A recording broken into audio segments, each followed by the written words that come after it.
Faster than a speeding bullet. I ran until my muscles burned and my veins pumped battery acid. More powerful than a locomotive. An idea is like a virus. Resilient. Highly contagious. Able to leap tall buildings in a single bound.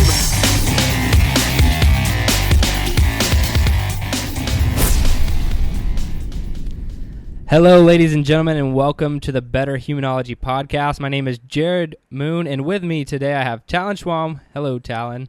Hey, everyone. And I have John Kennedy. Hey, John. Hey, guys. John. Hey, Jerred. Hey, Talon. Yeah, so we have Talon and I just actually finished some combat brain training with John, and we've been doing it for the last hour, and we had to, Talon and I both felt like we just had to do an interview right after because it was so awesome. We had a lot of fun doing it, and I'm going to have John tell you a little bit more about that here in a second. But before we do, I just wanted to remind everybody that this is the Better Humanology podcast. We're all about becoming better humans, and we do that in multiple ways, whether that's challenging ourselves physically or mentally, kind of like we did tonight mentally with this brain training. And then we also have guests on the show who can teach us some things. And John is a very knowledgeable guy who's going to really give us a lot of information. So it's John Kennedy from combatbraintraining.com. He's a neuroplastician. And John, welcome to the show. Go ahead and tell us what you're doing now and kind of your background. Yeah, thanks, Jerred. I appreciate that. So about 8 years ago now, the Marines contracted me to develop a program to reduce casualties in combat. At the time, it was during the surge. I don't know if you remember that. Most of our guys were getting killed by IEDs, improvised explosive devices. Very, very insidious devices. Very, very difficult to defeat. A head-on fight, we beat anybody, but they're very insidious. So the goal was to make the brain faster and more focused and make decisions faster, especially under stress. So they gave me an opportunity. It was a phenomenal experience for me. I embedded with a platoon of Marines. The best part of it was the only base they found that could accommodate me was in Hawaii. Nice. So I got to live in Hawaii for a few years. K-Bay was the tough. base. But I asked for the worst platoon in the battalion to work with, and these guys were phenomenal guys, but had suffered a lot. They lost 16 guys a cycle before from IEDs and a helicopter crash, and they were, 3 guys tried to commit suicide. They were just not where they should be. So embedded with them for 3 months while I developed the program. 3 months later, they were the best performing platoon in the battalion. A month later, when they finished their final pre-deployment training, the instructor said it was the best performance you'd ever seen. So very, very rewarding for me, very, very rewarding for the guys. But the goal then was to take 4 months of what I'd learned and put it into something that could apply to a classroom. So I had to take everything I'd learned, break it down to just a few neuroplastic training exercises we could use, and then try to get it in some classes. Now, I should just tell you a little bit about the exercises. What we found, neuroplasticity, people have known about it for a while. There's a lot of talk about it. There's some programs out there like Lumosity and so forth that are digital based. Unfortunately, scientists say that basically does nothing for your brain because the interface is very shallow. So we needed some exercises that would engage all parts of the brain. Neuroscientists call this robust stimulation. The more neurons that fire at the same time, the faster and the deeper the changes to the brain. So we needed to create exercises, as you guys just experienced, that use all parts of your brain, your hands, your eyes, your mouth, so forth, while they're making decisions. So we settled on a few exercise tools, developed the training around them, and our first opportunity was the Marine Squad Leaders course. Now, squad leaders, these are young corporals. They're like 20, 21 years old. They've got to lead 16 guys into combat. Very, very dangerous, very, very high on leadership skills. The average score across the Marine Corps was in the low 80s.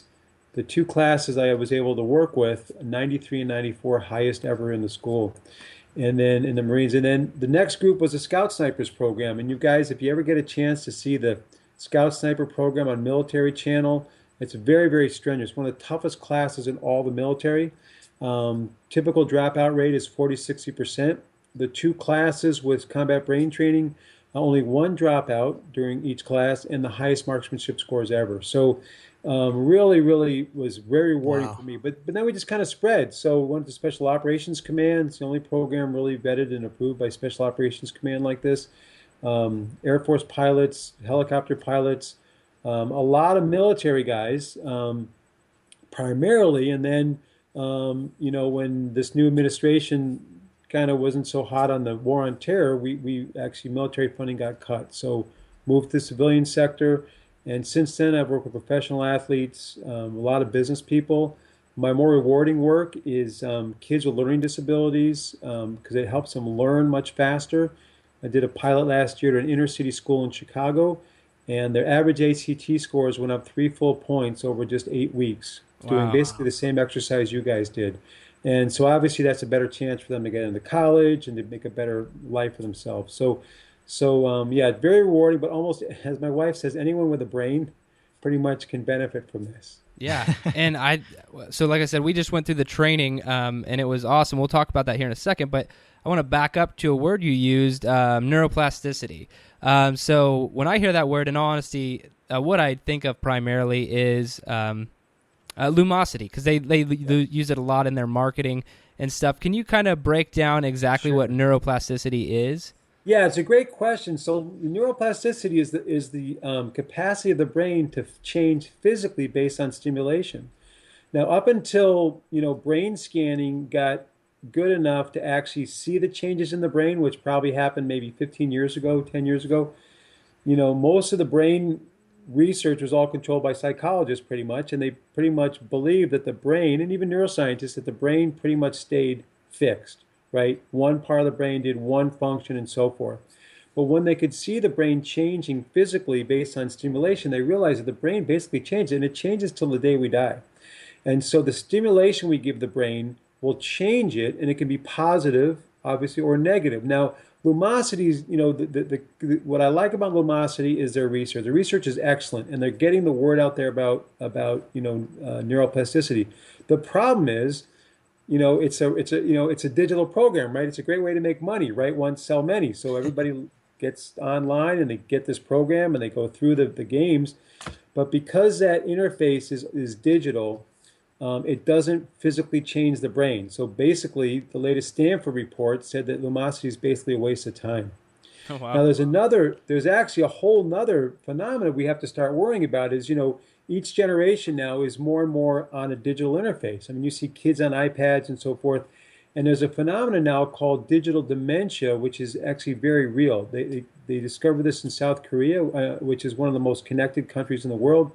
Kids that start using a digital interface at a young age, by their early 20s, had the brain of an 80-year-old. They're already exhibiting signs of dementia. Wow. So one of the groups of people that I work with a lot are traders, because they're in front of screens, 8 to 10 hours a day, and they also can develop that. So that's why it's important, no matter what you do, to step away from the screen, to do something that engages your body and not just rely on your screen, because it primarily impacts the left side of the brain, and it just doesn't stimulate it very well. So the brain's not changing. It's kind of like a physical workout, right? Remember George Jetson? He'd sit there and watch the guy work out, right? That was his workout. Yeah. It's the same thing. If we don't lift the dumbbells, we're not going to get stronger, right? If you don't do the work for your brain, you're not going to build your brain to be smarter. Okay. Okay, that makes sense. Is there something? What could you do? I've heard. And this is just stuff I've read. So I've heard of things like simply brushing your teeth with your other hand can help with neuroplasticity. Can things that simple really help in that area? Maybe not train you, but anytime you make the brain work harder, you're actually improving your brain. My wife actually went through that. She's trying to do everything. She's left-handed. Everything she can do now, she can do right-handed. Oh, wow. Okay. And that does change the brain. Anything like, people talk about Sudoku a lot and so forth. So those things are all good. Chess, all things that you use your brain. Now, the difference is, our program is based on robust stimulation, where we try to, as one person said, it's like 1,000 years worth of Sudoku in an hour, because we make the brain work very hard in a very short amount of time. But anything you can do to challenge your brain is great. That's excellent. Use the opposite hand to do things is very good. Anything like that is good. You guys sound like the Better Human family over there. Every single one of you guys is like trying to become as fast as possible and as smart as possible, quick as possible. I love it. So the listeners didn't hear about the your daughter being the fastest fastest recorded right. time on the combat brain training, which Well, she's kind of my guinea pig, right? So, Yeah. She was like 4 when we developed the whole program. So here, honey, try this exercise, right? well, so since we've kind of mentioned it a few times, let's can you briefly tell the listeners kind of the training that you just put us through over the last hour? Maybe describe, since they can't see it, maybe describe what it looks like and kind of what we got through and what the benefit is. I know personally, after the first exercise, my brain, I could already feel, was kind of waking up, and then I'm still kind of tingling right now. So yeah, if you could give an explanation, that'd be great. Sure. Yeah, this is actually the most basic exercise. Navy SEAL or an 8th grader with learning disability, we always start with this. And it's a page. There's 128 decisions on that page. Now, we use an arrow to start with because an arrow is a universal figure. Everybody knows what an arrow is, but we have other ones with different types of symbols customized to like the Marine Corps shooting team or different kinds of people. But the goal is to make your brain make decisions harder and faster. So we start out with a very simple, just reading off the directions of the arrows, which is making decisions. 128 decisions on that page. And then we start translating them, right? We can change them to colors. We can change them to clock faces. We can change them to compass directions. Every time the brain has to work harder, it has to change physically to meet the challenge. Now, the wonderful thing about the brain with this, we call it robust stimulation because it engages so many parts of the brain. The brain the new changes will solidify in as little as 20 minutes, which is really, really fast. 2 of the changes that will happen when you make the brain work very, very hard like this in a short amount of time. One is more postsynaptic receptors, so you're sending more neurotransmitters across the synapses, which increases the speed of the neural network, which makes your brain faster. But another aspect of that is you can actually anticipate things. So it's great for athletes, for people. You can start to anticipate things a little bit faster. And the other is it stimulates long-term potentiation, which is key to learning and memory. So you run through the exercises before you have some studying to do or a speech to do or something, and your confidence will go up and you'll actually learn faster and better. And I really like that as like maybe the most practical short-term. I mean, it seems like it'd help a lot, but you're saying use the training right before you go do something. Like right. You mentioned running through this page, doing the speed drill of saying the direction of the arrows as fast as possible before I say lift weights to get right. more focused. And you said you've actually had high-level athletes say that they feel stronger or get stronger having done that because they can focus more. Right, exactly. So exactly. when you guys first created kind of the program, I love, by the way, that you guys have it set where it's pretty much universal for anyone. And so I kind of wanted to ask you about how, like, what gave you guys really the idea to try and bring it to like kind of a layman's level to start? I mean, did you start like that? Because you said it was first for Marines. Did you start at a level for everyone, or did you have to bring it down that level? Well, it's a good question. So for the Marines, at first we weren't sure what kind of exercise we knew we needed to make the brain work very hard in something specific that would relate to right. what we did. And so my background actually before this was I was a pretty senior level consultant in the area of project and process management. Okay. So, for example, this is a long time ago, but the Motorola Y2K transition. Well, I managed the entire 20 country for Motorola PCS. I've done a lot of rearranging processes for companies, and so what I realized was if we could use the same methodology that we use to make organizations more efficient and apply it to the brain using neuroplasticity, then we could make the brain faster. So it's ironic that the basic thinking process that I focus on in our training is break it down, think it through, and execute, right? As data comes into our brain, we have to break it down as components, think through what we're going to do with it, and then execute on it. So when you guys did those exercises 128 times, you had to look at the data, break it down into what you wanted, direction, compass, or clock, for example. Think through what you're going to do and then execute on it. So that break it down, think it through, and execute process underlies everything, whether you're talking to someone, whether you're catching a football, throwing a football, doesn't matter. That's actually my project management methodology of define, design, deliver. Define what you want to do, design a plan to get it accomplished, and then deliver on it. And so that was kind of the basis for this. And so with the Marines, we started out trying to have specific exercises for the different things, like one for marksmanship or one for something else. And we realized that, wait a Right. minute, they don't have to do that, right? If you can just make the brain more efficient, everything that they do will get better. So, and that's what happened. So all warfighting skills, marksmanship gets better, martial arts gets better, leadership gets better. That squad leaders course, I think there was like 60 different objectives they had to master, and they all got better. So and so I liken it sometime to put it like putting a faster processor in a computer, right? So if you have a computer, you may play games on it, you may do graphics on it, you may have business programs on it. Well, the best way to make them all faster is just put in a faster processor. So you make the brain faster, more focused, and everything goes better. So one of my favorite testimonials is a guy, obviously in Florida. You'll know it's not from Chicago when I tell you what he said.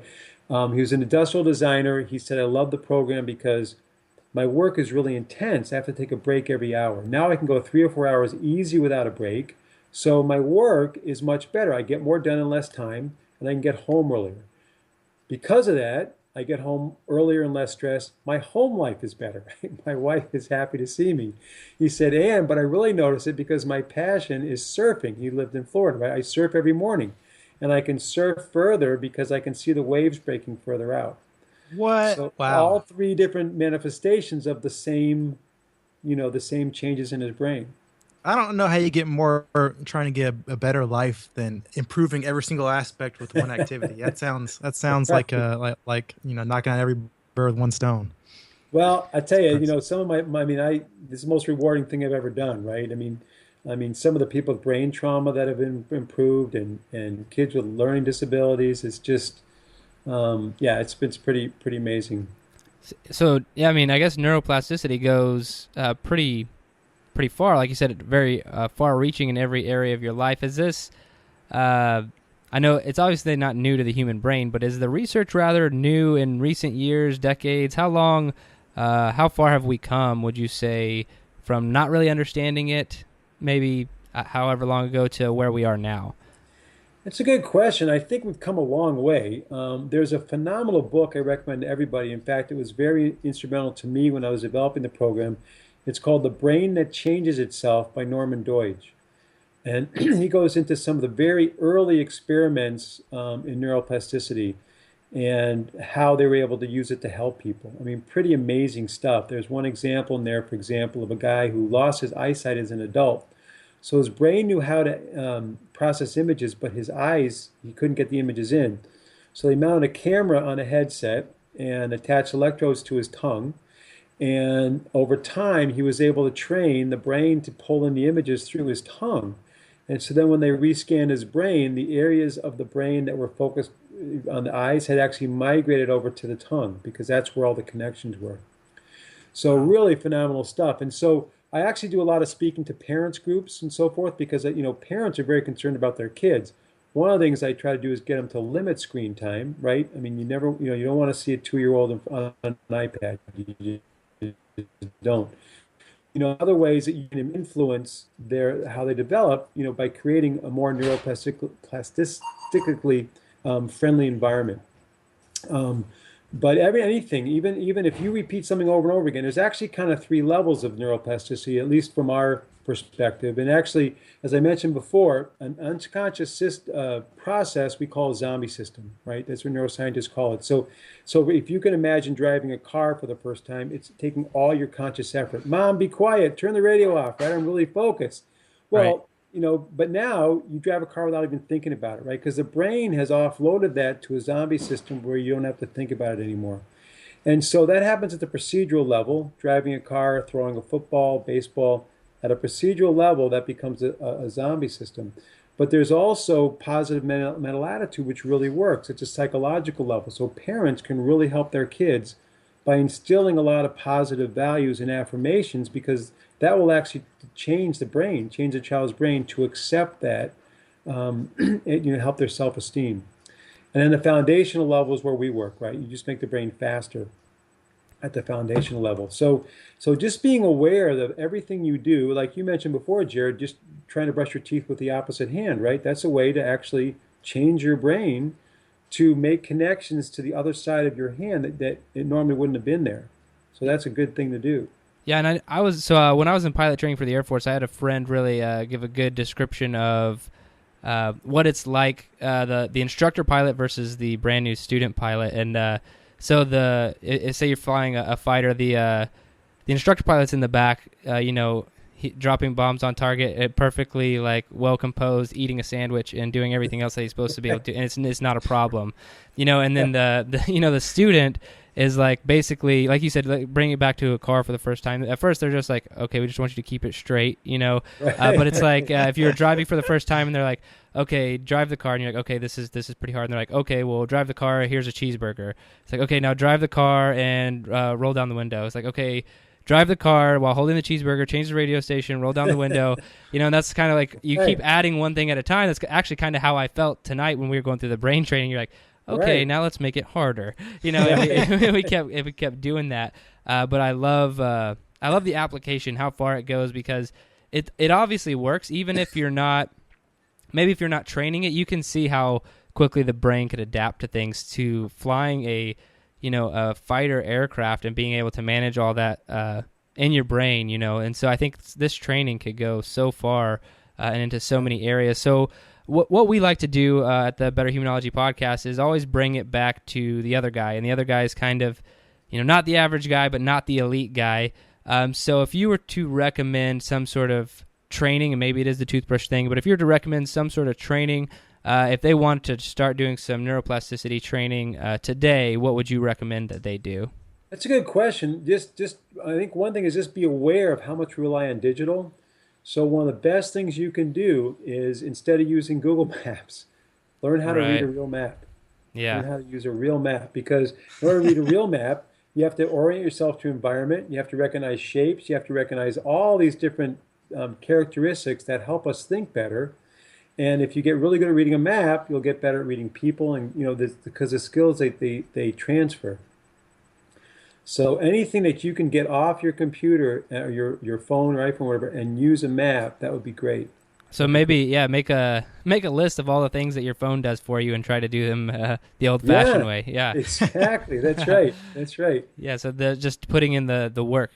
Yeah, I got you. That's right. I remember it's kind of funny. I was in Chicago. The lake's always on the east, right? And there's the main Red Line subway goes down State Street, and so I was walking by, and this young man came out from the subway holding his iPhone about 3 inches in front of his face, right? Because obviously he's trying to follow a little blue dot, right? So finally he sees me and says, "Sir, can you tell me how to get? I want to go west on Monroe." I said, "Okay, so first of all, put your phone away, okay? So now look, can you find the lake? Where's Lake Michigan? Oh, it's right there. Okay, lake's always on the east. So what direction is west? Well, it's got to be that way, opposite way, right?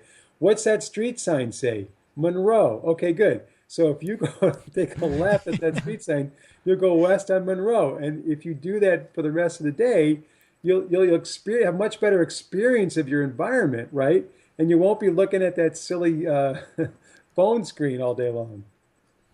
Yeah. So if they want the real treatment, though, they need to use your program, because what I'm familiar with now is that you guys have 100% rate of positive feedback after use, and I feel like I'll tell you, sir, we have not gotten, I don't think, on any experiment we've done or anything that we've researched. So that's really impressive, and I want to ask you now, with that 100%, is there a plateau, or do I just get better and better and better the more and more time put to it? If I put an hour every day to it, am I going to become like the best in the world, or do I pretty much max out at 20 minutes to an hour a week or so? That's a great question. So the neuroscientists that help me in my research say that when you make these changes, they're permanent, but you'll get used to them, right? They'll become your new normal. Okay. The other thing, though, is the brain will continue to change only as long as you make it work harder. Okay. So the exercises we did today, if you were to do those same exercises every day, after a while, you wouldn't be getting any more benefits, right? It's like lifting a 10-pound dumbbell. Right, they become too easy. After a while, you're not going to get any stronger. You got to go heavier. But as long as you make it harder, and that's kind of what the program is, right? We continue to make the brain harder. Your brain will continue to change, and you'll see some amazing things. That some inner city high school basketball players I work with this summer. I mean, they were saying stuff like, the game slows down. You know, they're shooting better. They're seeing where the ball is. They're no look passes they never could do before. Well, that's all the kind of stuff that it manifests itself. And so if you keep practicing and making it harder, you'll keep getting the benefits. You know, And you guys have all those levels. You guys continue Yeah. on for harder Yeah, we tiers. work Yeah, it's- continually harder, and we have some customized exercises. We have a basic series where we go through to make the brain work harder in different areas. And then we have some specific ones for different areas. But yeah, the goal is always to make the brain work harder. That's great, John. well, that's awesome, John. I think we've just about covered neuroplasticity in the training. If you guys do want to learn more, head over to combattraining.com. But I want to jump. Just say combat combat brain brain training. training. What did I say? Yeah, Combat combat training. Oh, Everybody says that. combat brain training. Yeah, my I'm bad. going to help them kill people. No, Yeah, we're yeah, not gonna kill people. Combat training. Your brain. Yeah, combat brain training. Really cool stuff. But I do want to give you the opportunity to get the questions that every guest gets, the quickfire questions. So the first one, John, for you is, in your opinion, what's the best activity for building mental toughness? To building mental toughness would be to find something that you do that's difficult and just push yourself through it. Is what I could say. I mean, that could apply to brain training, could apply to lifting weights, it can apply to, building relationships, right? I think toughness comes from that persistence and trying to push through and get to the objective that you want. Yeah, even if it's just a minute longer each time or a little bit further each time. Yeah, I love that. It's really the philosophy we have on this show. We talk about that all the time. So I love that response. All right, and then the other one we have is more about training. So, and you can use brain training, but if you only had one piece of equipment to train with for the rest of your life, what would it be? Probably one of the brain exercises. Yeah. So do you? And this is just I want to know. Do you do you have a brain training regimen that you do personally every day? Well, I do a lot of training, so I do it with my students, and I do it a little bit in the morning. My daughter does it every morning. We homeschool, so every morning she does her exercise as part of school, and I do it with her when I can. So that's kind of my regimen. But then I'm always trying to come up with harder variations as well, and that's kind of my research part. So, but I try to make it part of as a habit, right? So before I play basketball or something, I run through the speed drill and try to use it like everybody else does. Okay, that's awesome. And now the most important question of the show. In your opinion, or your best advice for becoming a better human? And that's 100% open-ended. That's a great question. So I think for me, it was finding something to do that helps people, right? So my career before was helping companies make more money. And now I do something that helps people improve their lives. So I would think to anyone, if you can find some way, and that could be something as simple as providing food baskets, to someone on the corner. It could be tutoring a kid, whatever. I think if you can find something that's meaningful to someone else, it makes your life more meaningful. Okay, that's awesome. I love that, John. Yeah. All right, John, is there anything that the listeners could check out to learn more about combat brain training? Well, yeah, my website, combatbraintraining.com. There's some information there, but they can always contact me. John@combatbraintraining.com is my email, but there's actually a response form right on the website. So if they have any questions, they want more information, they can check it out. I'd be happy to give them any information they want about neuroplasticity, about the program, or things they can do. I get a lot of inquiries from parents about their kids, anything. All right. That does it. Thank you very much, John. Thanks for being on the show. Great. Thanks a lot, John. Really appreciate Thanks, it. guys. It was a lot of fun. Appreciate it.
your best. Losers always whine about their best.